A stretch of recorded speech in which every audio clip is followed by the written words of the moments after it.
ठीक है सर। हमारी गंभीर मांग है सर, जैसे शासन बंद हुआ है, छात्र नेता जो सर दलाल हो जा रहे हैं, समझ रहे हैं सर, हम लोग राजनीति शासन बहाली के लिए चारपीजी कॉलेज के सर यहाँ पर सर हमेशा चुनाव होता था और शांतिपूर्ण तरीके से, आप पता करेंगे तो शांतिपूर्ण तरीके से होता था।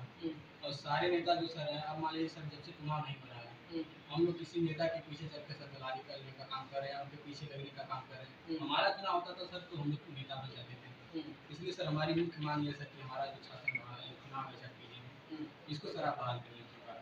तो सर आपके तुरंत में इतनी ताकत सर, अगर आप चाहेंगे तो बहाल लीजिएगा। और सर जो छात्र हैं सर, जो राजनीति कर रहे हैं सर, इनको एक प्लेटफॉर्म मिल जाएगा। सर निवर्तमान शासन अध्यक्ष शैलेंद्र यादव, अभी विद्यालय में तमाम समस्याएं भी आती हैं। जैसे चुनाव जब से बंद हुआ तब से टीचरों की अपनी मनमानी चल रही है, मनमानी तरीके से फीस भी बढ़ा रहे हैं, तमाम बच्चों की समस्या आ रही है। लेकिन जब एक यूनिटी नहीं रहती है, हमारे घर में 2 साल 3 साल हो गए जो बंद हुए, तो ये हो जाता है कि वो लोग अपनी मनमानी करते भी रहते हैं। जो यूनिटी रहती है ना कुछ कर पाते हैं ज़्यादातर। और वहाँ पे जो शासन भवन था उसको भी लोग मिटवा के जो किराया भाड़े दे रहे हैं। और फीस का जो गरीब दिन दयाल शुल्क आता था वो एक भी बच्चों को नहीं मिल रहा है।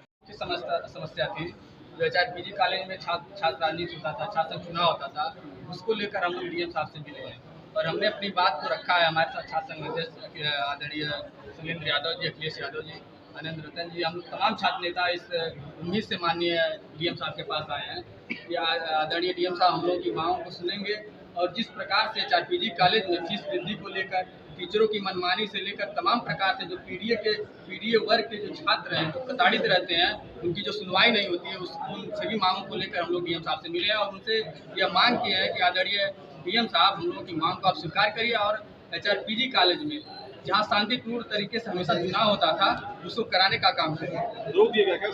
हाँ, छात्र संघ बहाली जो जब से योगी आदित्यनाथ की सरकार आई उत्तर प्रदेश में, तब से सबसे ज़्यादा पीड़ा उसको छात्रों से है और खास करके पीडीए में जो छात्र आते हैं, जो पिछड़े हैं, दलित है, अल्पसंख्यक है, जिसकी कहीं सुनवाई नहीं थी, जो गरीब बच्चे आते हैं, कहीं मान लीजिए महाविद्यालयों में प्रवेश पा जाते हैं, निःशुल्क पढ़ाई कर लेते हैं, उनको उन चीज़ों से पीड़ा होती है। इसलिए उन्होंने छात्र बहाली को छात्र बंद कर दिया है। इसलिए हमारी मांग है योगी आदित्यनाथ जी से भी, आदरणीय योगी आदित्यनाथ जी आप छात्रों से चिढ़ना बंद कर दीजिए। ये छात्र ने आपको 17 से लेकर 22 तक कुर्सी पर बैठाने का काम किया। अगर आप इन छात्रों से लोहा लेने का काम करेंगे तो कहीं न कहीं छात्र नौजवान जो है 27 में आपको काट फेंकने का भी काम करेगा।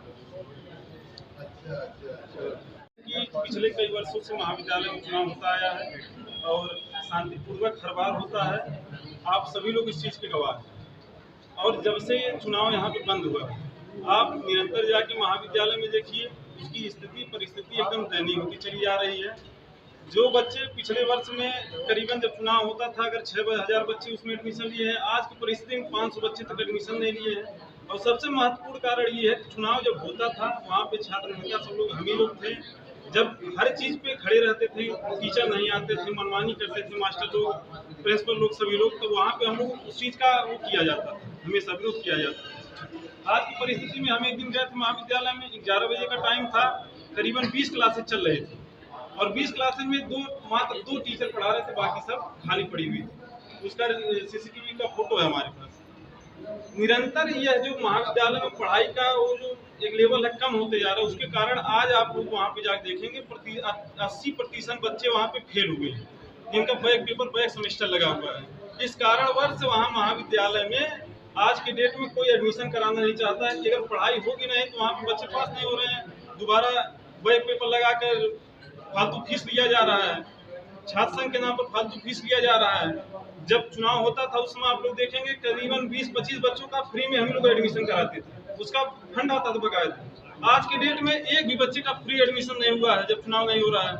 दीन दयाल का शुल्क आता था गरीब बच्चों को देने के लिए, मैं अपने शासनकाल में करीबन 1.5 लाख रुपए दिलवाया था बच्चों को।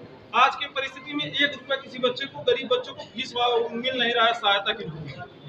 अगर ये सरकारी महाविद्यालय है, यहाँ पे जो है चुनाव कराना एक परंपरा रही है और शांतिपूर्वक चुनाव होता आया है, जिसके कारण महाविद्यालय का गौरव भी बना हुआ है और शांतिपूर्ण चुनाव होने का हमारी बस यही मांग है। बल्कि ये नौजवानों के लिए मांग है, यहाँ के जो नए छात्र नेता हैं, हर एक राजनीति होती है पैसे के दम पे होता है जो यहाँ पे, लेकिन जो छात्र नेता बनते हैं वो एक गरीब परिवार का बच्चा भी बन सकता है, जिसको एक प्लेटफॉर्म बढ़िया मिल जाता है कि आगे वो अपनी राजनीति कर सके। डीएम साहब ने हमारा ज्ञापन लिया है, उसमें जो है सुनवाई करने का, उस पर जो है निर्णय लेने का फैसला दिया, आश्वासन दिया है।